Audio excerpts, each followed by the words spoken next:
Hello, everyone, and welcome back to the Dirt Report. We're here for some Week 7, Week 8, kind of in this middle ground action right now. We are on a Tuesday, a bit later than usual, but with Halloween, with the end of the stage and now entering stage 2, we felt that we should push a couple of more days just to make sure everything was neat and tidy. But now we can dive into quite an exciting night. We've got a lot to talk about, and we've got a lot of wonderful people joining me here. Of course, we've got Taco, who is just doing his thing on the mic, making fun of me constantly. Joining, of course, me on the other side, we've got Laggers, we've got Miggs, we've got JMBeast, and Boomin making a return appearance for, I think, the second time, maybe the first time, Boomin. Good to First have you time. on either way. First time. Well, good to have you, and excited to walk through the night here. Laggers, first of all, how you feeling? You looking forward to diving into tonight? Yeah, I'm looking good. A lot of movement this week in the bottom half of the ranking, so lots of stuff to talk about. We had a lot of games this week with CR6 playoffs finishing, or the Face It preseason finishing as well. So lots of stuff to talk about with a lot of our teams. Yeah, like you said, Laggers, we have come to a close, of course, in CR6 Stage 1. Lots to recap there, and we'll get to that in just a minute. Over in CEA, the Invite and the Open playoffs are well underway. They are, in fact, nearing the conclusion.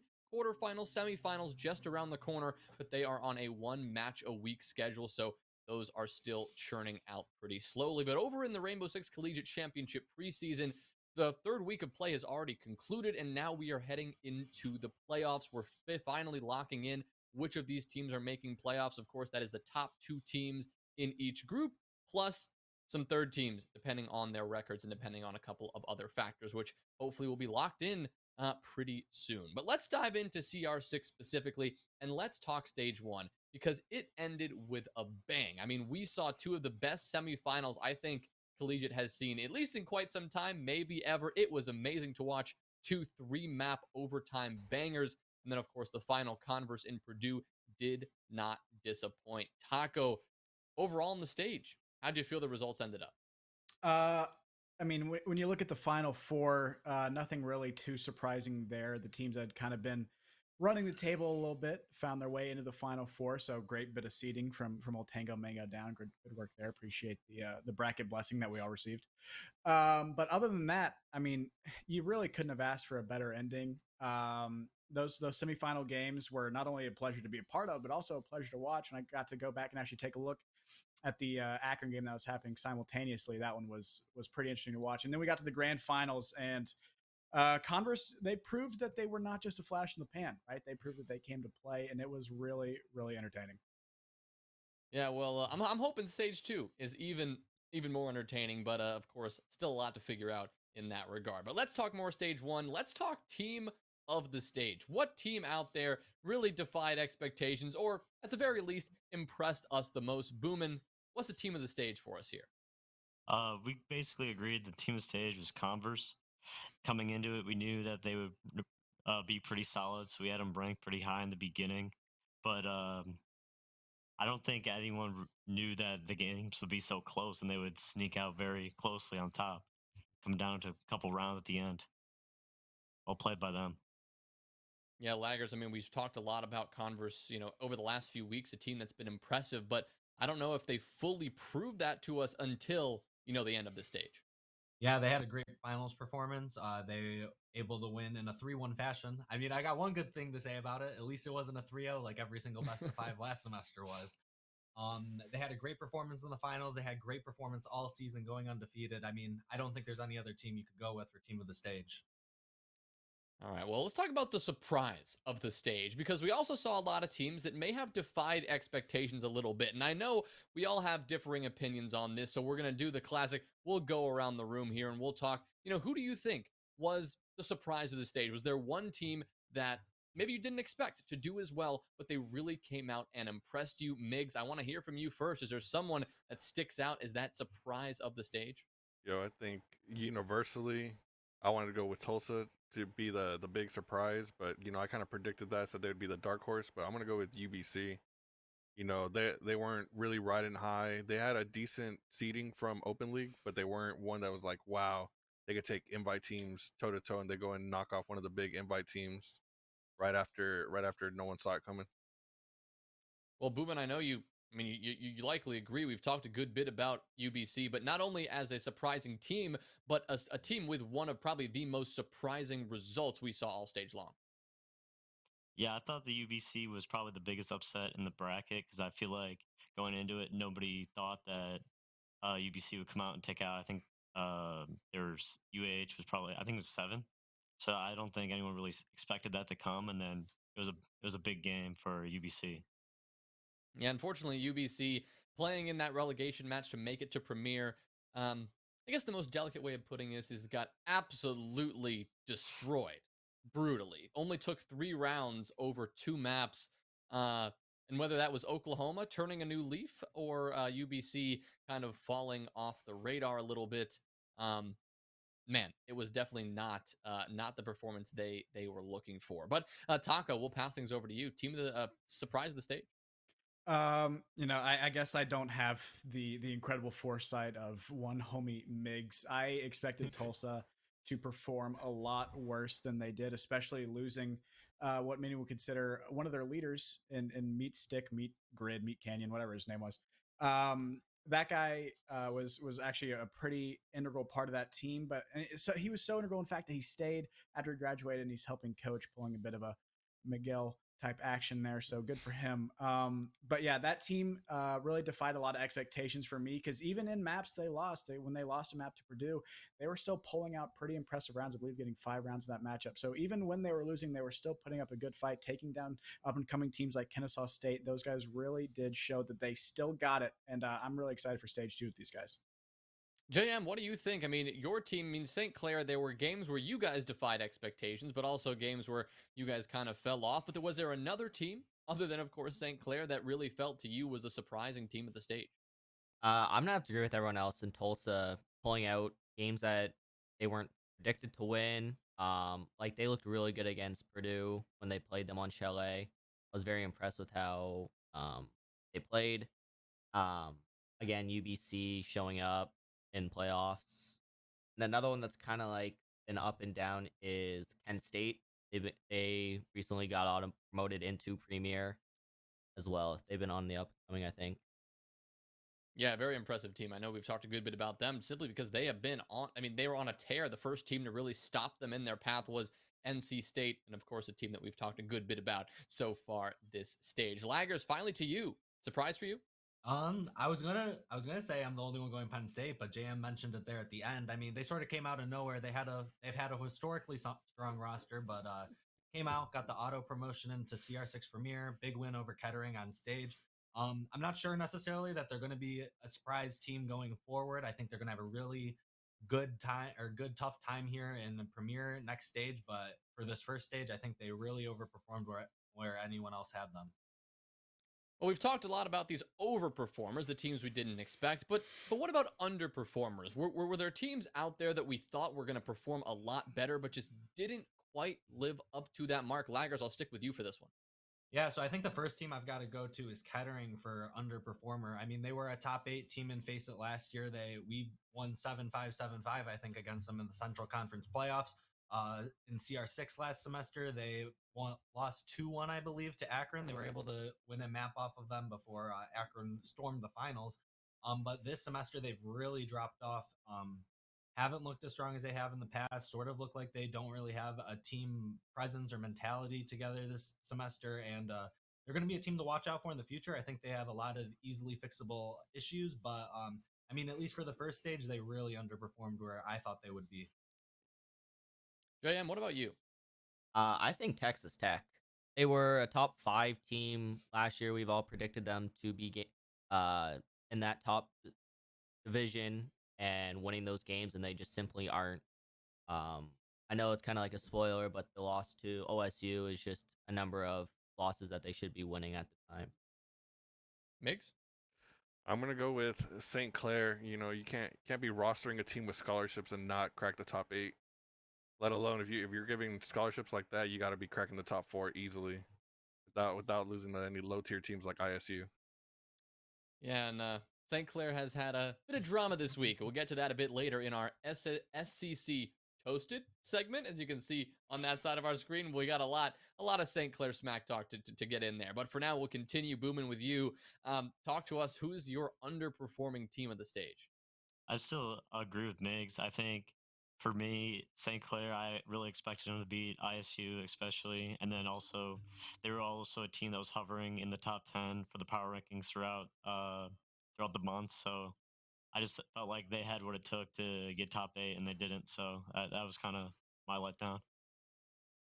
Taco, finishing off with you. Any underperforming teams out there you think really can step it up this stage? As much as I would love to pile on the St. Clair hate train, for me, it's going to have to be, it's fine. It's fine. We'll get to that later. But for me, it's going to have to be, and this might be a little surprising, but it's going to have to be GCU. It's a team that has a roster that should be competing with these top 4 teams. They've been playing together for well over a year now at this point, and I don't know if it's lack of motivation or maybe they're just not getting along well, but I mean, they even have a hard time finding 5 players on game day, and a roster that talented with that much potential is it's really frustrating just to see kind of the level they play at, especially when they play these top level teams that they should be competing against, if not beating. But yeah, GCU, despite the fact that they've done pretty well, they're still pretty high up in the rankings, and they still did pretty well in the playoffs. They're just a team that has not been, I think, performing to the level that they could be. And I think that they could probably turn that around to stage 2 and start actually turning some heads and beating some of those top 5, top 4 teams.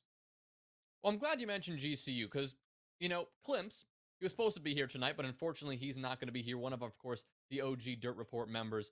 He's actually in the middle of a scrim right now, or was until a few moments ago. And shocking. Maybe that's a good sign. Maybe he's lying to us here, but it's a good sign that GCU were scrimming, right? It's a good sign they're putting in the work because maybe it's their turn to turn a new leaf as we enter into stage 2. But before we jump into our top 25 and delve into our power rankings, I mentioned turn a new leaf, so I've got to highlight Oklahoma right off the bat. Oklahoma is a team, one of these bottom premier teams, who we really have not looked upon too favorably, at least in stage 1, and it seemed like, honestly, they didn't deserve many favorable looks. But coming out here into stage 2, already things are looking pretty good for them. First, a tremendously strong relegations victory against UBC, maintaining their premier spot in a very vicious way, I might add.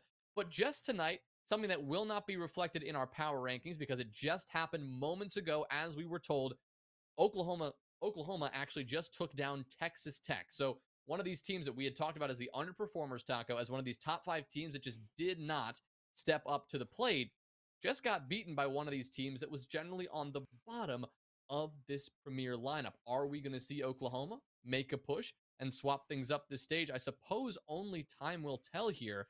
Laggers, thoughts on this? I think Oklahoma has a little bit of a negative feeling about them from their performance earlier in the stage. I think they've sort of heated up a little bit coming to the point we are now. I know that they were missing Turks for quite a few games at the beginning of the stage when they were losing pretty badly, but I think they have a really good potential going forward to continue their streak of winning. They're still in CEA Open playoffs and have a pretty clear shot at making top 4 there. The win against Texas Tech today is huge, and if they can build off that momentum, I mean, they can finish pretty middle of their group in Premier. Yeah, I mean, we'll talk about predictions for groups later. It's going to be interesting to see exactly how they stack up, but it's time we can finally dive into this top 25 and actually take a look at our power rankings here. I have something I want to say about Taking a Texas look, Tech. seeing at this top 25, a couple of new faces and a lot of familiar faces. We haven't had a ton of games this week other than our semifinals and final matches to really reflect on and judge these teams. And so we have a lot of movement, especially in this bottom 15, from teams that are just moving up as a result of other teams dropping out. As usual, let's start at the bottom. Heading over to UNCC, a team making their first appearance in the top 25. Miggs, this is a roster that we've hinted at might be bridging this top 25 for the last few weeks, but now they finally have. As a core roster, they've been together, so I want to say well over a year. I know they were together all last year, and it's supposed to be the same roster going in. But they're suffering what a couple of teams are doing, that they're limiting their sample size, their field of play with only one league. They're only in Face It this year. Last year they were in CEA and Face It, but it's the same core five: Kyle Pog, Jabungus, TB. Uh, the other two are escaping my mind right now. I believe it's Rogue and someone else. Mhm. But they've been together as a core for a while, so they should be, in hypothetic speaking, that they should be making a run with the upper echelon of teams just on chemistry alone. But we'll see. You know, their limited sample size doesn't really help them a lot. Yeah, we'll have to see how they stack up against pretty impressive teams as they near the playoffs. I'm not exactly sure laggers their status making playoffs. Is that something UNCC can hope on here? Yeah, so UNCC locked up a spot. I don't remember if they were first or second seed in the group. They were second seed. UIC beat them out for the first seed in their group, but UNCC locked up a playoff spot for Mesa. Awesome. So we should be able to see, them stack up against some stronger opponents, match up against some teams that aren't in their group. Unfortunately, like you said, Migs, UNCC not in any other leagues at the moment. Maybe we'll see them in CR6 Stage 2 and Open. I'm not exactly sure, but hopefully we'll get a bigger sample size because right now it is hard to assess a team with so few games on the table. But diving back into our 25 here, back at the 24 spot is a familiar name. One of these teams that has been in and out of the top 25 every single week. I mean, probably making a good run at the most frequently moved team so far, just given their inconsistent results. Migs, I'll stick with you for this team. Yeah, they recently came off a win of Robert Morris, which was last week, but they came and played Alabama, a team that they had easily beat earlier in the season, and got 8-7 on one map and then 7-2 on the next one. So I don't know if they lost the train of momentum or what, but a team that you beat really handedly earlier in the season and struggle with them the second time and lose to them, but they also did come back the next day and beat ULL, which is a top 15 18 range team. So maybe they just got unlucky one day and bounced back the next day. So we'll see how their progression rises, or if they're one that just back and forth teeter totters. All right, well, one spot above them, sitting at that 23 spot, that's going to be Oklahoma State.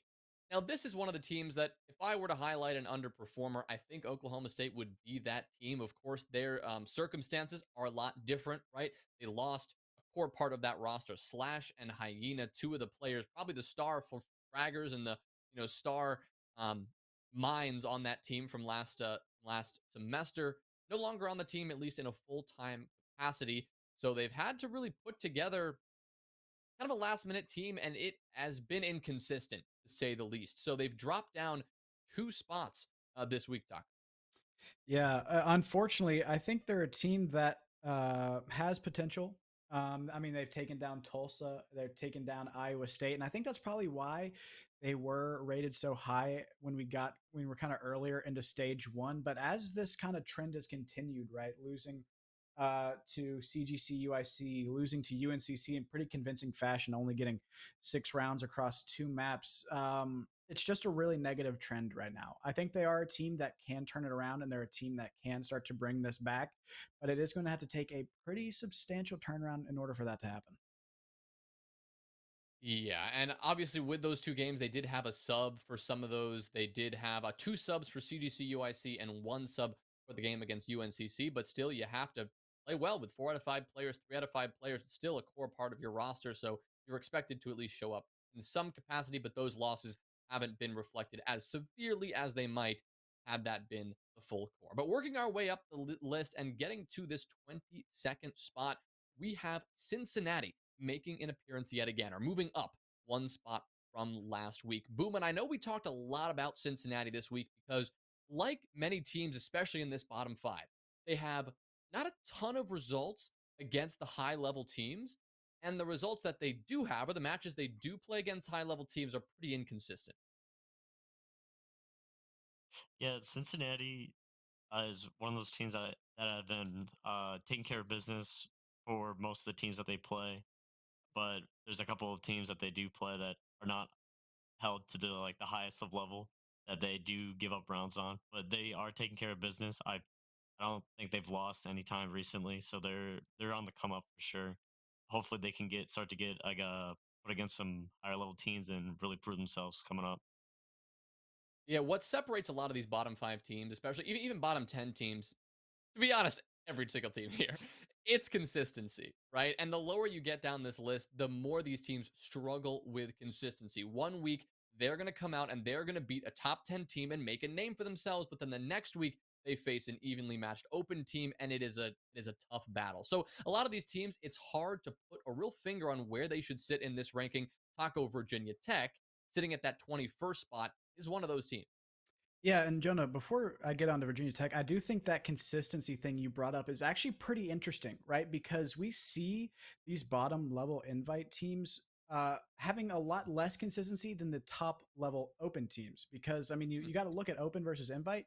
Open, you're playing best of threes every week, right? And invite, you're playing best of ones. And so that leads more into, teams might just not be having a very good day. And it's very, very easy to maybe start on the wrong side of the ball on a map and just get down and not be able to come back. So I think that's something that you have to kind of take into account when you look at the consistency levels of these teams. Not only are they playing, more tougher teams, but they are also, getting a smaller sample size, right? Just to determine who is really the best team, maybe not just who's having the best map. But as we move on to Virginia Tech, they are a team that we talk about inconsistency, and they might as well be the poster child because they have had some very high highs and some very low lows, even in the last couple of weeks, taking down Kennesaw State, taking down teams like Buffalo, but then also losing to teams like Brown. Brown is a team that's been on a come up, and we'll get to them pretty soon, I believe. But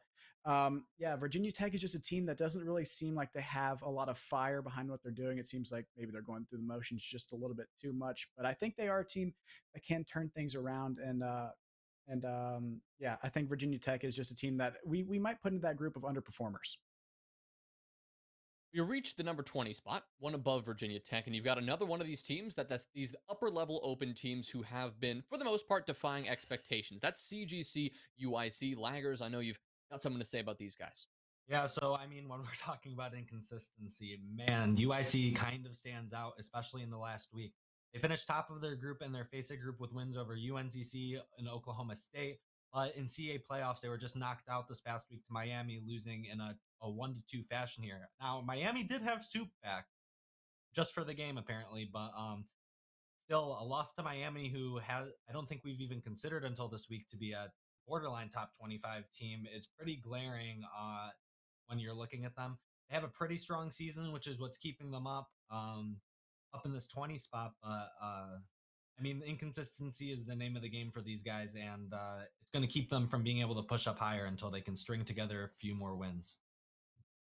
Well, speaking of stringing together wins, Brown has done that in recent weeks, or at least wins against teams they should be beating. Now, Boomin, Brown is a team that has been on our radar from quite some time. Last week, we highlighted as a team that was on the cusp, or actually, they made the rankings last week, but 2 weeks ago even, they were on the cusp. They've been in our eye for a while. Why is this team making a 6-point jump this week up to the number 19 spot? So Brown recently, they last week they took a map off of Texas Tech, so that helped them boost up because Texas Tech is one of those higher ranked teams. And then they just recently beat Virginia Tech, which is also a team that we have at the lower half of the top 25. Brown has been on the come up because they've been like playing some better competition recently. In the beginning, they didn't play too many like top 25 teams, but now they're starting to mix in a few here and there. And when they do, they also give the good teams a bit of a game. So, and they have really deserved their jump. They're If I putting could, in the effort. if I could interject here, by Yeah. the way, one thing that I think is pretty important to notice is that if you meander onto any collegiate Rainbow Six Discord and head on over to the looking for a scrim section, you are going to more often than not find one slickly shoota sleepy slickly that guy. You're gonna find that guy there. You're gonna find him looking for scrims and a 6-point jump. I don't know what more evidence you people need. It's really the proof's in the pudding there. So I just thought I'd point that out. You want to win Yeah. games? It comes with scrims. Practice. Got to put in the work. And Brown are doing that. And even if, 6-point jump, this is something we talked a good bit about. It may be a little bit much. It may be, tough to put them over CGC, UIC, Virginia Tech. They are right on the cusp with these teams. Of course, Brown just beating Virginia Tech. But if you're putting in the work, and it's clear you're improving and eager to improve, I mean, anyone is going to look fondly upon that. Of course, here at the Dirt Report, we are going to do the same thing. But moving up our list and getting these last few teams that have actually seen a jump, we jump to the 18, 17, and 16 spot, respectively. Now, two of those teams at 16 Louisiana and 18 British Columbia have had a pretty substantial drop. We'll start with UBC. We've already talked a good bit about them. Migs, they've had some great performances this season, but also some troubling ones. Yo, you can't tell me a team that goes and beats UAH, a perennial top 10 team for most of the year so far, gets beat by this open team that no one really had on their radar.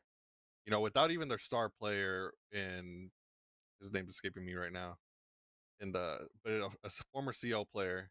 They use that roster, Valor, excuse me, and they play with the exact same roster, no Valor, against OU, and they get completely smoked by, you know, what quote unquote is a lower tier invite team. You know, now you dive into the rabbit hole. Is OU that much better than UAH? Was UAH slipping? But the common denominator is UBC. How did they have the same roster and can't post similar results against a weaker team than the team they just beat? Jumping up one spot above them, we can go to Wisconsin here. Now, this is a team that has been admittedly confusing in the recent weeks. Boomin, I'll go to you to explain the confusion because we're seeing several different Wisconsin quote unquote A rosters popping up in various leagues. Yeah, so recently, because of Whitewater not being able to find a team, it was approved for Madison to use the Whitewater players. So they combined Whitewater with Madison to make the CR6 and CA teams. And then for Face It, they decided to join it. But instead of like renaming the team, they kept Red because the Whitewater people are playing together on like purple team with a couple of their newer players that they want to get playing time with. It's kind of just like a thrown together, get as many people in as possible. So they did not rename the team, so it's been confusing. But from now on, once Face It's over, I'm pretty sure they're switching their name to like I think Black or something. So it'll be easier to differentiate those two teams. But as of right now, we're ranking the CA and CR6 team was our only loss since that has been to Converse. Otherwise, they're like 3-0. Well, JM, I know we haven't gotten to hear much from you tonight, so now I'm going to head to you, especially for this talk about Wisconsin, because this core UWW roster that is now moving over to Madison and honestly tearing this collegiate world apart. You've had a good amount of experience playing against all of these players. How far do you think this new Wisconsin team is going to climb up these rankings? Do they have it in them to beat some of these top teams? I think if they can put in the work and have Boomin and Ripple like pop off continuously like they have been, they're going to be, I think, in one of the top 15 or sorry, top 10 slots very soon. They have the team to beat Penn States, the Oklahomas, ISU because Snail's bad, of course. But I do think they can really if they put in the work, they can take it to the next level. All right. Well, talk next level. Good to bring up Penn State here because they are one of the few teams that has the honor of actually, literally stepping it up to the next level. They're an open team that was auto promoted into CR6 Premier, and they are going to get their first taste at really fighting it out with the big dogs, with the big stakes on the big stage. Now they're sitting right now at the number 15 spot after a 4-point jump. Let's talk Penn State Lager. Yeah, so the 4-point jump is pretty significant, but I think a lot of it can be attributed to three of the teams above them, and ULL, UBC, and Virginia Tech all falling below them with pretty dismal performances.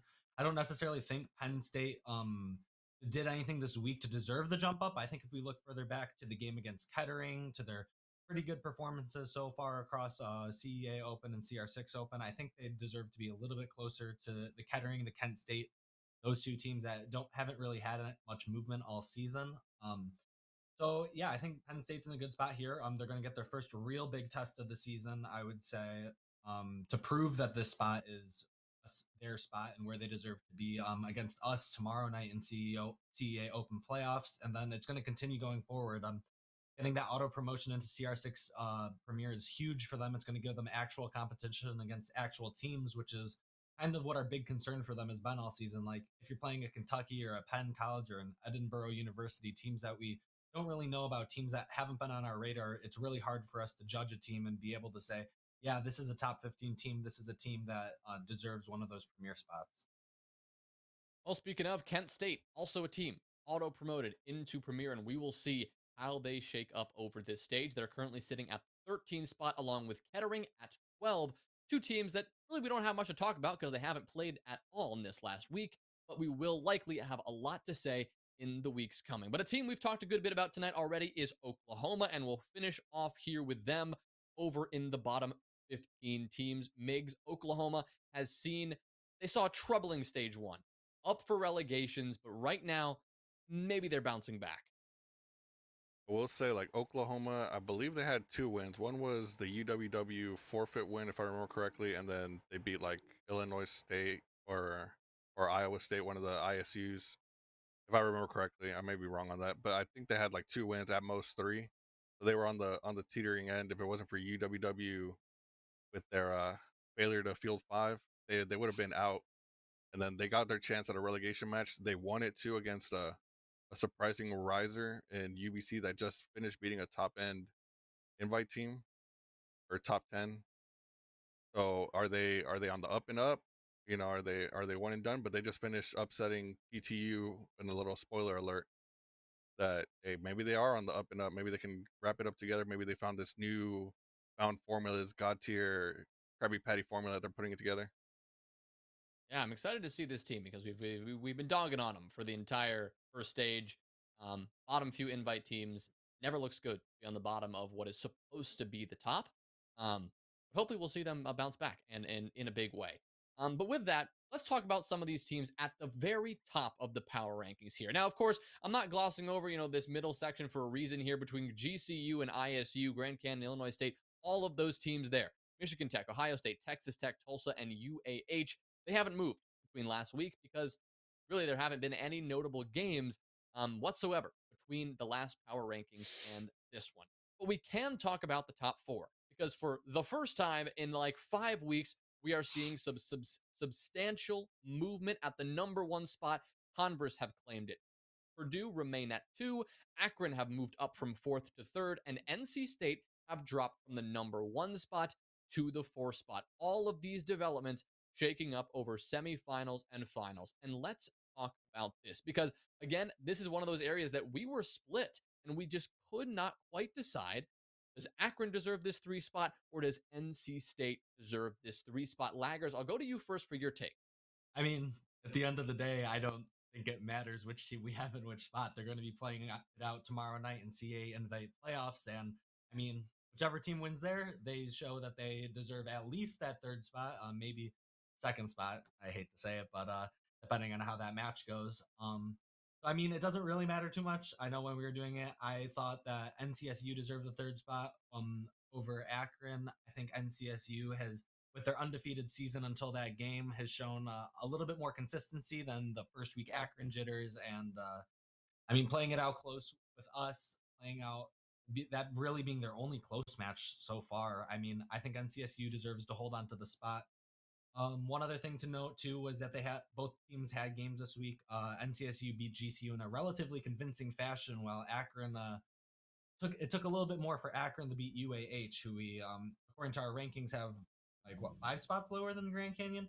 So personally, I ranked the win over GCU a lot more than I ranked the win for Akron over UAH, meaning that I thought NCSU should be 3rd at least for this week.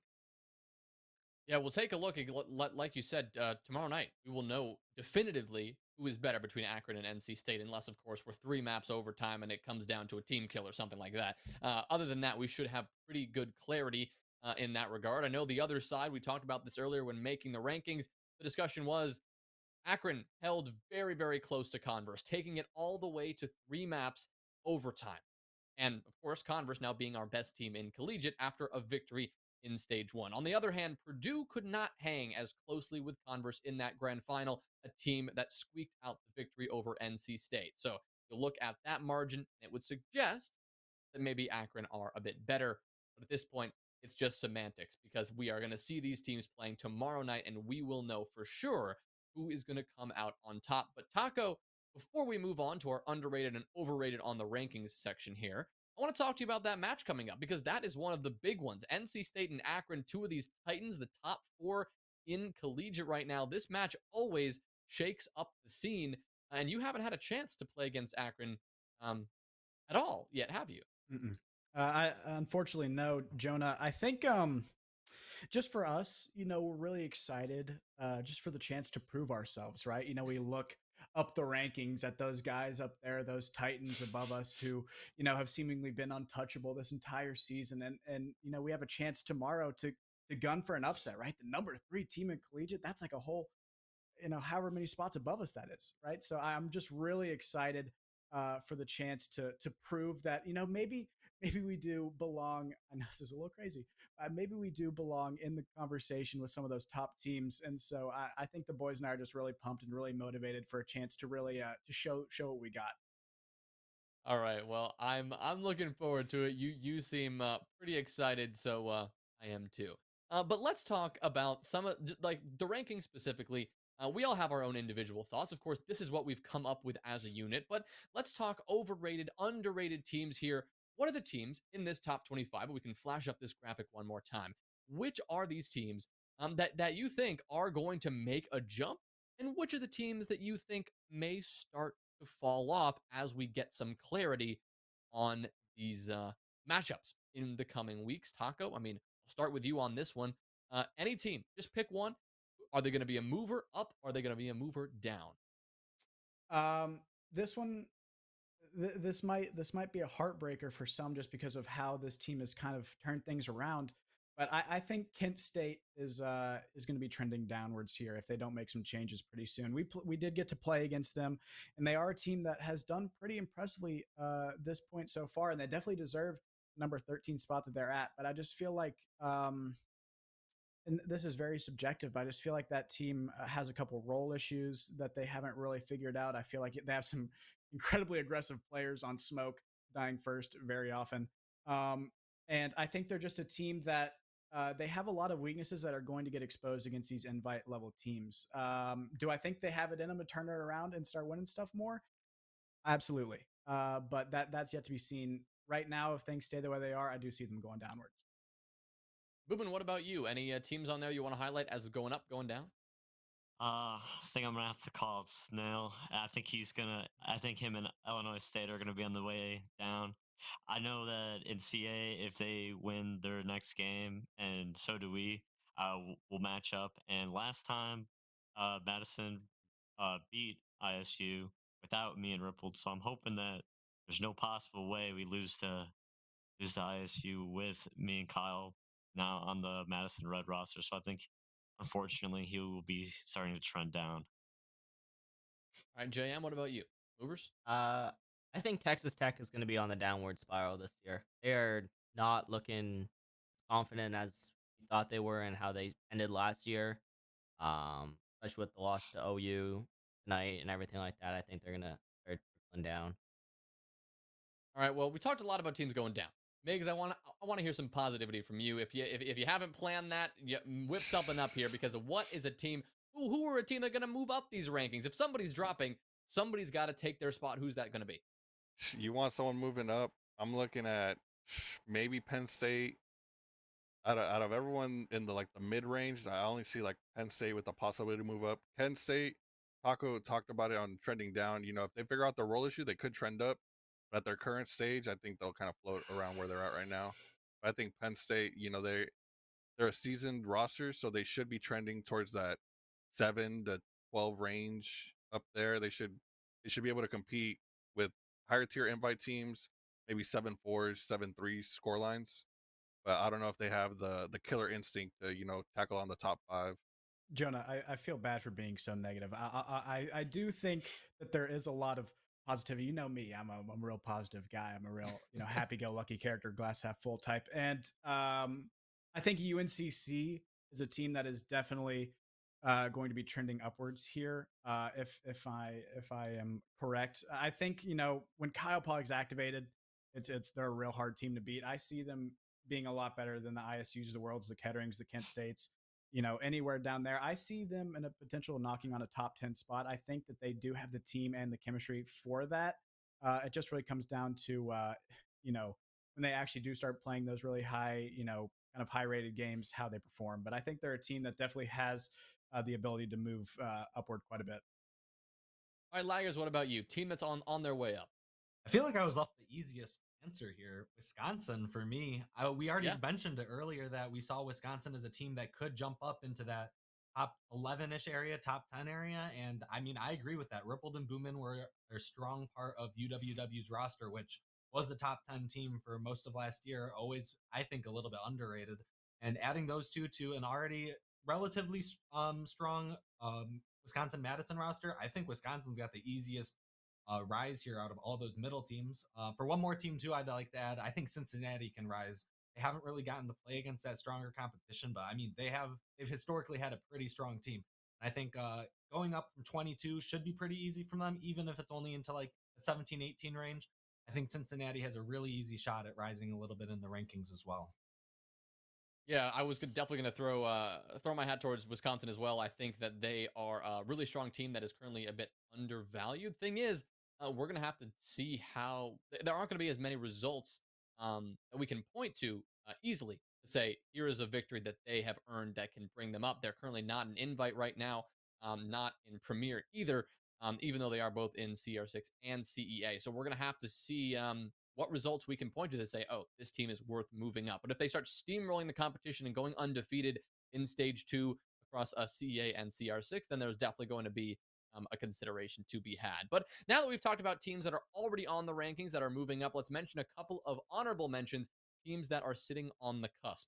Alabama, the first one, a team that's been trading blows with some of these bottom teams, St. Mary's, CGC, UIC included in that. Alabama have been back and forth with them all season long, but haven't quite had enough to prove they deserve to be on this top 25. We had Alabama featured a few weeks back, but they're just not quite making it happen. Same thing goes for NCSU B team.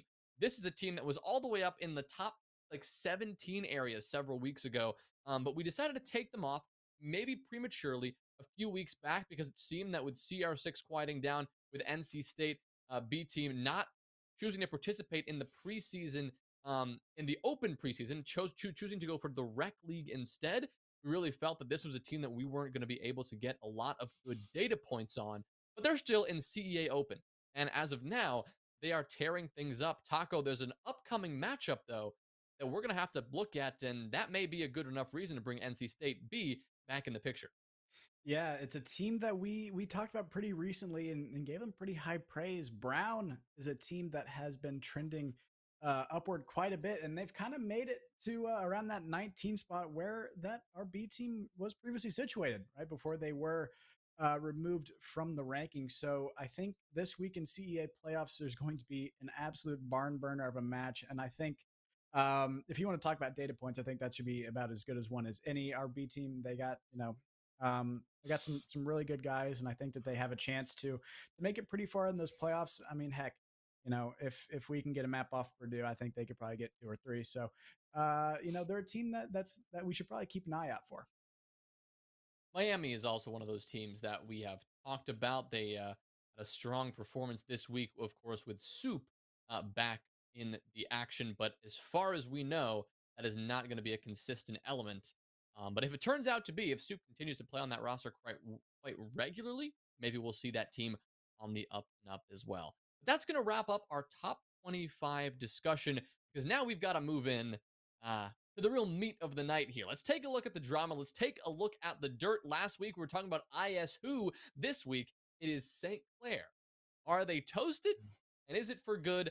JM, why don't you open things up? Just tell us, what are the developments of this week? What happened to actually completely vaporize St. Clair from the top 25 completely? Well, yeah. So that's basically it. I have no idea. It was very last minute. I found out on Friday at 7:30 that one player was dropping out. One player had previously quit because he wasn't playing on the roster, but it was because of personal issues and everything like that, not fulfilling contract obligations. So we have scholarships, a lot of that. But a lot of that is academic related and everything like that. So he wasn't meeting those requirements, so he couldn't play, unfortunately. And then because of those two players quitting, um, the other player finally just threw in the bag, and that was it. So Damn, It's all right, Mom. that We're is dropping out of not school. ideal. yeah, Hey, we taking over the T3C, man. We're gonna get the Lunchables in. We're gonna be living good on Lunchables. all right. So Taco, you got that Flame JM away. roast cooked up? Yeah, give me 1 second.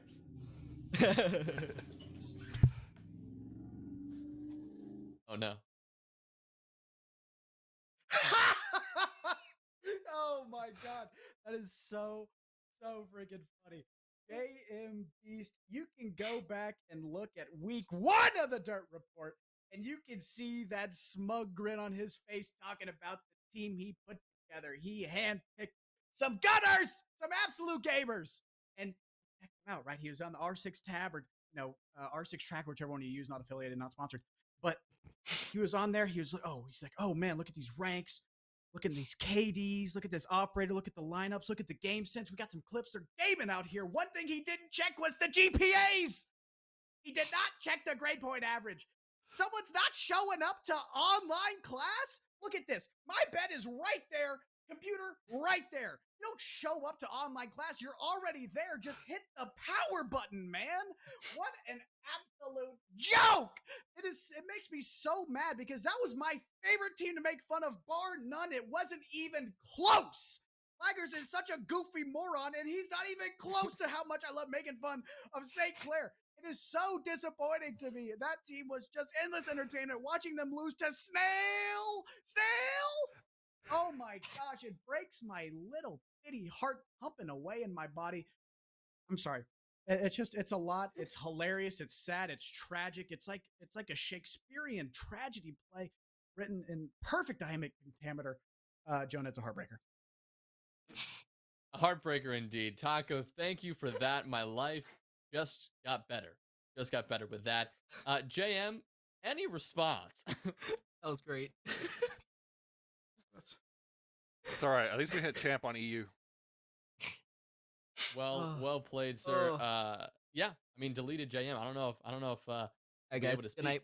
again. Good night. You're gonna just have to sign off. He's That was gonna it. disappear for the rest of the night. That was it. Night. As far as Dirt goes, as far as the big drama, the St. Clair drama really was dominating the forefront of the news today. If there's any other drama, and anyone wants to drop something in chat, we are live and interacting with chat. As you've seen, Miggs just blazing it up in chat as always. So you just let us know any drama in the community that we need to be talking about.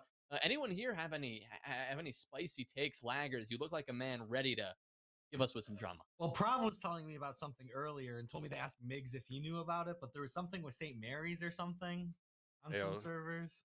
Yo, I heard St. Mary's was talking, saying they were smoking UTSA, that they were nobodies. I heard UGA said the same thing, and I heard OU said the same thing, and they all caught the smoke. I heard UGA actually caught the smoke from UTSA, tonless, and 2 subs. Hearing a lot about UTSA, Miggs. What's with that, man? Hey, they gotta start so much, beating, Miggs. Hey, they just gotta beat the known teams. Zyra gives me the info. Stridon likes to be a keyboard warrior. Hey, they love to put it out there on Twitter, get them clips. Gotta do it. If they beat GCU, GCU might have to start tumbling down like Taco was talking about earlier. One thing Watch I checks. wanted to bring up. One thing I wanted to bring up, Jonah, if you'll indulge me here. Yeah, no, go for it. I didn't realize going into our semifinals match against Purdue that laggers happened to own AirPods Max. If I had known that, we probably would have forfeited out the gate. I mean, the drip going on my left is something that is astonishing. Were you playing in those, Matt? Were you playing in those? Hayden, you know I play in these. All right, Oh my calm down God, over we there, didn't buddy. stand a chance. I don't even know why we Wow. logged in that day. That guy can probably hear my thoughts right now. I mean, Laggers, I got to know, is it worth it? I was looking at them and it's If pretty you can nice. get them at the StockX price, they're worth it. Not for the Apple price, so. Well, let me tell you something. They look great on you. Do you mind just taking them off and turning a quick 90 degrees for me? Absolutely not. You know Okay. my headphone hair is off. All right. All right, so now I well, know what they were talking about with the STMU. You know, they had to refresh my memory. So you know, Stridon, he loves being a keyboard warrior. He said, "Hey, let's go hit Diamond 2." So he picked up these kids. He was like, "Yeah, they're nice randoms. They communicate. Let's pick them up." You know, and then here comes Turks and here comes Tun. They're like, "Yeah, we're gonna go be Elo bots." You know, little do they know they start getting some callouts, man. Just some pinpoint accuracy callouts, 10 out of 10, halfway across the map. Someone sitting in a tight left corner. You know, that's just some superior drone work. You know, little do they know they come across some fourth dimension seeing goblins, man. You know, posing as STMU players. You know, either STMU got some god gifted players that they ain't fielding, or they run into some weirdos. huh. All right, a little bit of a mystery there that we'll have to take a look at in the coming weeks. But as we dive into the remaining mysteries of the night, we can start to talk predictions. And let's talk predictions. Let's look over at CEA. Of course, the playoffs are well underway, if not a closing out here. So we can shift into taking a quick look at the CEA invite bracket and make some predictions as exactly how that's going to shake up. Again, the CEA playoff bracket is a double elimination bracket, so you will see the team that ends up losing in that winners bracket final against NCSU and Akron potentially rejoin in that grand final if they can work their way through the lower bracket as well. But the 3 games up at stake this week in the invite bracket are NCSU Akron, UAH Michigan Tech, and that one's going to be close, and GCU UTSA. That one's not going to be close. But starting up with NCSU and Akron, let's talk predictions because these two teams are at that 3 and 4 spot and they have not played each other yet this stage. I want to get everyone's takes on this matchup. Lager, starting with you. Who do you think is going to take this one? Well, I was gonna go NCS earlier when before Hayden started calling me out a little bit over here. So I might have to change and go with Akron for this one, just to go against my boy over there. So I'll go with Akron. All right, Migs. You know, I'm gonna go with Pablo Escobar lookalike over here. I'm gonna go with NCSU. I think they might have the firepower that Akron's been lacking these last couple weeks, and I feel like Akron might have got pushed over the edge against Converse. You know, they might be trying to regain some ground. All right, JM, what about you? I'm gonna go with Laggers because of the roast. I want you to lose. Go Akron. That's fine. All right, Boomin, your take. I think I'm going to go with NCSU. I think that with them losing their #1 spot, they're going to want it back. They're going to come back hungry. All right, Taco, I have a feeling I know what you're going to predict, so I'm not even going to throw it to you here, but I no, will. no, come on.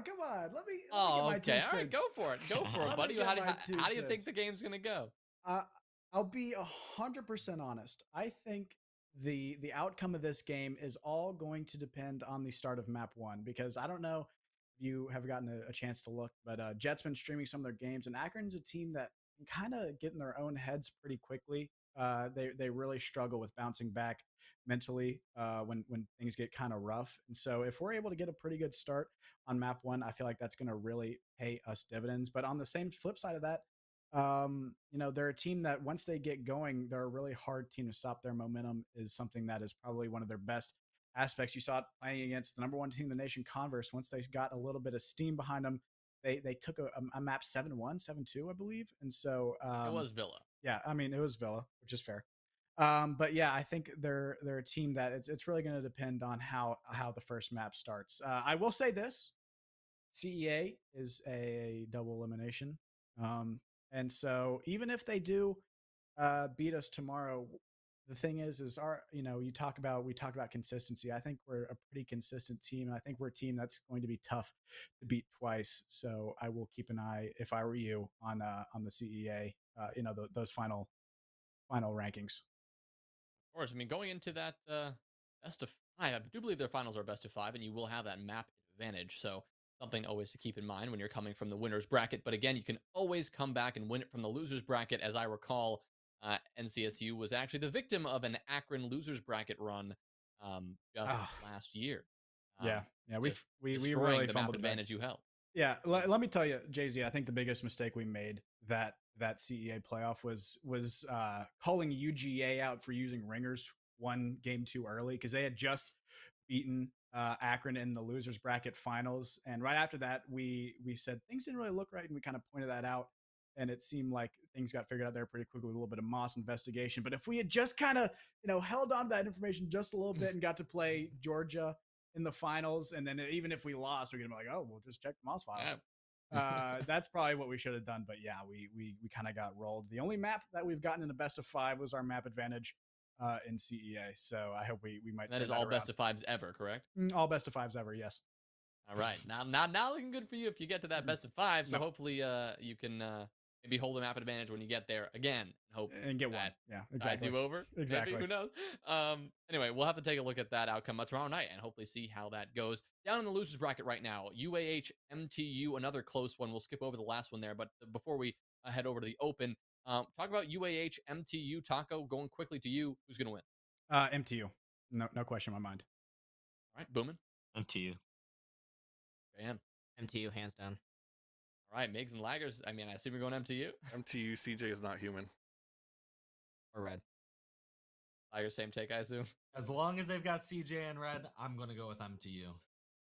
All right, seems pretty convincing there. UAH, they've been one of the teams that I've always had my eye on. I mean, I feel like I've had my eye on them for about a year and a half, and they have been impressive in moments and less impressive in others. And we will have to see exactly which UAH shows up, but it's going to have to be the good one if they want a chance against taking MTU, a team that, although they're just playing in CEA and face it right now, they have had enough games to prove that they deserve that, that number 5, number 6 spot up there. And they have been pretty consistent, at least thus far this season, trading blows with GCU. But shifting quickly over to the CEA Open bracket and looking at the playoffs and how those are going to shake up, there are a couple of notable teams still in the mix. Purdue, of course, their A team is in Open. But Penn State, Arizona State, San Jose State, KSU, Wisconsin. What's happening here? Sorry. No, go ahead. NJIT, Cincinnati, Miami, Alabama, NCSUB, Brown, Oklahoma, and Arizona. A lot of these teams could absolutely go far, but instead of walking through every single game, we still have many rounds to go. Let's talk about who do you think is going to be those semi-final teams. You can quickly look at those bracket. I know you have the link. You can pull that up and just tell me, who do you think is going to be in one semi-final and who do you think is going to be the next? Laggers, I guess we'll start over you. All right, so looking at the upper side of the bracket, likely one of the final spots will be Purdue or Penn State. The other will be Illinois State or Wisconsin Red, and that red team has Boomin and Rippled. I'm going to go with myself. Purdue and Wisconsin Red matching up in that one semifinal. And then the other side of the bracket, the notable teams are like Miami, Alabama, Cincinnati for one spot, and then NCSUB, Brown, Oklahoma for the other. Originally, I was going to go Cincinnati, NCSUB. I'll swing for and go Cincinnati, Oklahoma after I saw the TTU match from tonight. All right. Thanks. Top side, I'm going to go with Purdue and Wisconsin. I think that would be a banger match in the semifinals. I don't think Penn State has the gas yet to take Purdue, but hey, maybe they're that riser team, like I said earlier. And then on the low side, I am going to have to go with Cincinnati. I don't think Miami or Bama could take Cincinnati right now. And then on the low side, I'm going to say OU. OU's really trending up. But, if OU can really sweep that bottom side, unless Cincinnati, brings some rabbit out of the hat, they got something schemed up that we haven't seen yet because they haven't played any good teams yet. All right, JM, over to you. Purdue and Wisconsin, the two top teams in this bracket left. And then OU and Cincinnati as well. OU's again looking strong with the win over TTU. I think they finally figured out their roles or what their play style is going to be, which is good for them. But I think they're going to be one of the top teams. All right, Boomin. I mean, you got any other hot takes to add to the mix, or are you thinking the same thing? I think I'm gonna follow with Purdue, Wisconsin, and then I think that Alabama has a chance of really making it there, and then I think though that Oklahoma will probably end up taking them down, but I think those are the two that are going to come out on the other side. All right, Taco. Any hot takes from you, or you're keeping it basic? I hate to sound like a broken record here, but I think that, oh man, That first one, Purdue, Penn State, that's tough. That is really, really tough. I think, Purdue's a team that's been, in late playoff stages before. So I think that their experience is just going to be that little bit more that I think that Penn State really doesn't have. I think it's going to be a real nail biter. Um, as much as I, love to hate on Snail, I'm going to continue to do that. They're going to lose. So Wisconsin Red's going to find themselves in the semifinals. I'm gonna have to agree with Boomin. I think the old Roll Tide down Alabama is going to find themselves in the semifinals. I think they're a team that has performed really well in big games and then performed pretty badly in the games that don't matter so much. So I think that in the big game they're going to try to show up, and I think we do find them in the semifinals. And this is just total bias, right? Total and absolute bias. But I think our B team really does have a good chance. If I'm being honest, I'm going to be honest here, JZ. I have thought that they are worse than they are this entire semester. I always think this is the match they're going to lose, and they keep proving me wrong. And so even though deep in the back of my cerebellum, I think they're going to lose to Brown, they're probably not going to. And they might lose to Oklahoma, but they're probably not going to because they keep making me think that I'm an idiot. So I'm going to have to go with our B team in the Final Four. Well, I'll mix it up and throw in my own little hot takes here. I think the upper side of the bracket is a no-brainer. It's Purdue, Wisconsin all the way, and that'll be tough, but I do think Purdue will end up being that final team. On the lower side of the bracket, I think the winner of North Carolina State B and Brown is going to head to that final. I'm going to go all the way with that hot take. I think if Brown wins, they're going to work their way through Oklahoma, and they can work their way through Cincinnati. And then I think if NCSUB prove they can beat Brown, I think they can beat Oklahoma and Cincinnati as well. So I would keep an eye on, it's labeled as 3.7 on the tournament bracket for open. I'd keep an eye on that game. I think it's happening tomorrow night because that one should be pretty fun to watch. I don't know if I doubt it's going to be streamed. I think they're streaming an invite level game, at least if there's a stream happening. So have to keep an eye on for that result. But as far as last bit of predictions go, we could run through the CR6 groups and go through the predictions there. But I honestly don't think we're going to get very new takes there. I mean, I think we all have a similar idea right now of who is sitting at the top of these groups and sitting at the top of collegiate right now. So we'll have to save those takes maybe for next week, where we actually have some results under our belt to speak to and to point to, where we can say, okay, you know what? There's an upset victory or an upset loss, something that can really shake things up. But let me point out quickly some of the games to pay attention to, and some of these big games that have the potential to really shake up where we sit in the rankings right now, because these teams in the games I'm about to mention are very close in the rankings, and seeing that change, which is absolutely possible, would result in a pretty substantial change in our rankings. That's going to be NCSU versus Akron, of course, happening tomorrow night. MTU versus UAH, again, happening tomorrow night, both in CEA. But looking over to CR6 Invite, in the first week of play coming up on Friday, you've got Penn State versus Oklahoma. That should be a good game, unless Oklahoma, of course, are in the form they were tonight against Texas Tech, and that could be a different story.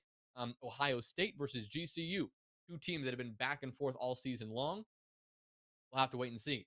Akron versus GCU as well. If Akron end up losing to NC State and then go fight against GCU, if the mental is down that bad and GCU are on a heater of a night, that one could also be a very important matchup to watch. Gentlemen, before we close out the show, any last opinions you want to get in? Any last takes? Any last games you want to highlight? I need to see Taco spin around in that chair again. The mic. Aiden will gift us with this now. Oh, he's putting out the glasses, adding another element. Oh, love that.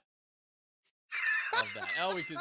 Oh my! You so stupid, JM. We're gonna have to make this a bit because this is it's good stuff, Doc. Love to see it. Trademark. I mean, we gotta get a trademark. Gotta get that going. But we will close out here for the night. We want to thank you all for tuning in and remind you that we are always looking for new voices to have here on the Dirt Report. If you're one of these open teams, especially on the cusp, we want to hear from you. Slide in our DMs. I'm always open on Discord for your DMs, Slickly. I want to hear from you, my friend. Let's get you on this Dirt Report. Let's get new voices and new perspectives, because if not joining us with all the banter, we want to interview you. I want to hear what kind of takes you have and, what kind of teams you think are going to be working their way up, especially as we head into a very exciting stage 2.